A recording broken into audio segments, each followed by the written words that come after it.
Hello, my name is Nick with R&S Erection of Southern Alameda County. We do all the gate systems here on site. This is the slide gate that we installed. There's a few things that you guys have to be aware of when operating the gate, or say the gate gets stuck in the open position. This gate system is equipped with photo beams, which will hold the gate open if something interrupts it while the gate is in motion, as well as if someone runs into it, it will knock the photo beam out of alignment and will hold the gate open as well. This system also has the safety edges, so if there is any entrapment of any sort touching that edge when the gate is in motion, it will stop as well and will not allow the gate to either close or open depending on the safety edge that is interrupted. This system is equipped with a battery backup system, so if the power is off, the gate will still work normally, like if the power was still there. It just runs off the battery, open, close, until it gets to a certain percentage on the batteries, and then it will hold open for people to get in and out. Once the power is restored, it will start charging the batteries again and put the gate back in normal function. Also, the tracking. Back here you have a little pocket where we had to cut out for the landscape. You should keep all that clear of any debris, rocks, as well as the track all the way through here and across, because that can cause interruptions if there's any rocks on the track. The V wheels can only do so much, and they can't roll over sticks and rocks and all that. So for landscapers, that's a good area to have them when they come out to maintain the shrubs and bushes, to clean that thoroughly and make sure it's all free and clear of anything. Also, there is a fire Knox key switch, which is only accessible by the fire department, that they can use to get in just in case emergency. Sometimes they forget to turn it off when they leave, so that's another thing. If they come out and you know they were here and the gate's stuck open, go to the switch, make sure it's off. If it's not, then you know you need to call them to come back out and turn it off, because if you call us and we come out for that, it will be a service charge, which you don't want to do that just for a fire Knox key switch. The gate is equipped with in-ground loops. The gate will automatically open and close as cars or exit the property. If they're on a safety loop in the ground, the gate won't close, that preventing it from not hitting a car. As well, remote access from outside, which will be programmed from inside the operator by this receiver here, which we provided a manual for. If you guys want to try to program it, it's pretty basic if you do it a few times. If not, we could also come out and program additional remotes as needed, or delete remotes as people leave. That's a good thing to do. Keep track of who you give the remotes to. There is a transmitter number on the back, basically just saying, for example, 1 through 100, however many remotes you have, you want to keep track of who you gave what remote to. You'll have to do a paper list or create something on the computer, and as they leave, and if they leave with the remote, you want to be able to come here and delete that transmitter so they can't enter the property after their departure. So keep track of that in detailed lists, so we know what to delete or program, because that system will only hold so many remotes, and if you forget who you gave remotes to and what not to delete, that system can fill up, and then you would end up having to do a whole deletion of everything, and it just becomes a mess. There's also a keypad on the outside on this post here for, I'm assuming that would be for your vendors or service people to enter the property. I would not give that code out to anyone that lives here, because it's not very secure. Anyone can hand out the 4-digit code and anyone can get in afterwards, and then you'll have to delete everything and start from scratch again. So I would just give a certain code out to certain vendors that you have coming in and out, so they can gain entry. And then if that vendor's no longer around, then you delete it and then maybe start with a new entry code. There is a antenna extension kit here. That's for the remotes, which gives you better range. There's a wire that runs down here. So if you lose range or distance of any kind and you have to get closer, just inspect this antenna. Maybe someone pulled it off or the wire got cut that runs down here. This is the keypad that will function for vendors. You could program into 1,000 codes on this system here. I would give a individual code per vendor, so you know who has what, and if you are they're no longer providing their services, you could come out and delete their code for each vendor and reprogram for a new vendor. This will also hold the gate open, so if you're having something going on here that you need the gate held open for amount of time, you could punch in a code, individual code, to hold it open like it is now by pressing pound. Right now it's pound 1, 2, 3, 4.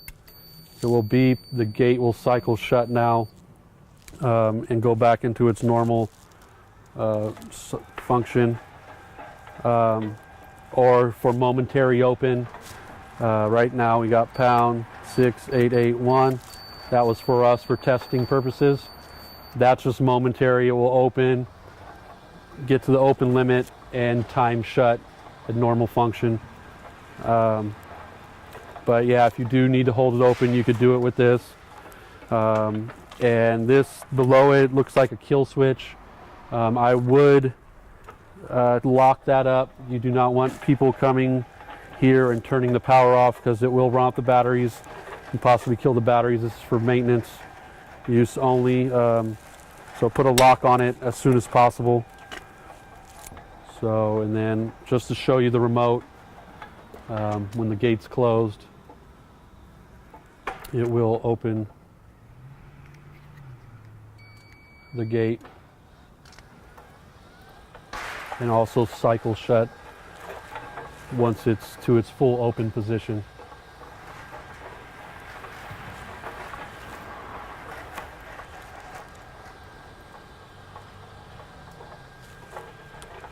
And again, be very aware of the photo beams. That one's already been hit once, so the cover's a little bent. We straightened it out a little bit, but there's also one here, so be very careful. So if I block it, the gate will stop and reopen so it doesn't close on anyone. All these devices are mainly for pedestrians. They're not meant for cars. They double to help preventing closing on cars, but they're there for pedestrian safety. So I just want to touch base on the safety edge and how it functions. Especially this edge is for when it's opening, to prevent people from getting stuck in the gate while it's opening. It will alarm at you, so when I open the gate, if the gate's in motion opening, if I hit the edge, it will stop, jog forward roughly about 6 to 12 inches, and alarm. To reset it, you should be able to hit a command, and it will go forward first, just in case if there is something back here jamming it, and then go back to its normal function after that with another command. There is another edge back here. That one will stop the gate only, and there's a kind of functions as like a remote. This is like a remote transmitter here, and sends a signal to the receiver. Thank you. So you need to check the batteries periodically to make sure it's functioning properly. So if the battery's dead, you need to replace the battery. It's a 9-volt battery that you could test with a multimeter, is the best way to do it. And if it's below 9 volts, just replace it. Or if it's been 3 months or longer and it's still working, just replace it just to be safe. it's always a good thing. So once I hit the remote, the gate will open. The front edge also has a battery and a receiver down below on the bottom of the gate that it's wired into as well. The warranties on this gate we cover are for labor warranty installation is 1 year, and then the manufacturer warranty for the operator is approximately 5 years. If you have any issues, you'll just call us direct, which our number is on the gate sign, the warning sign on the gate here, and we'll cover any warranties on replacement parts and deal with the manufacturer direct for you. But yeah, all the information on that is in here as well. Also the manuals for programming remotes and the operator manual as well. They're all right here inside the operator. So if you need to get to anything, you just unbolt it, pull the cover off, and you get to anything you need. So real quick, we're going to go over the emergency key. So if you come to the gate, it's open, you want it closed, or if you come to the gate, it's closed, you want it open, and nothing is working to function the gate, there's a key switch down here that will override everything and bypass all circuitry, anything. It just puts direct power to the motor and allows you to jog the gate either closed like this.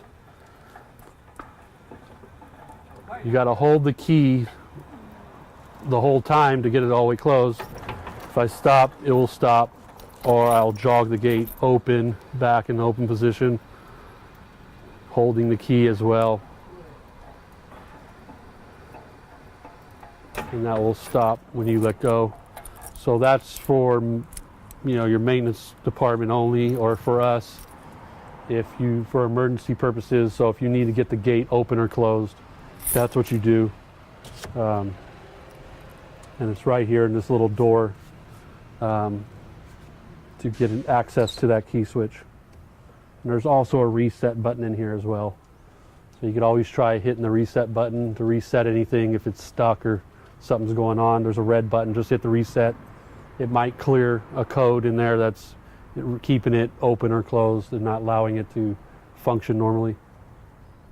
So this is the swing gate. This gate will function if the power goes off as well, but if all else fails and you need to get the gate open, on the cover there's a key, a little triangular shaped key that you can pull the cover off, pull the emergency release to manually just pull the gate open, so you, in case of emergency. And that's located right here on top of the arm as well.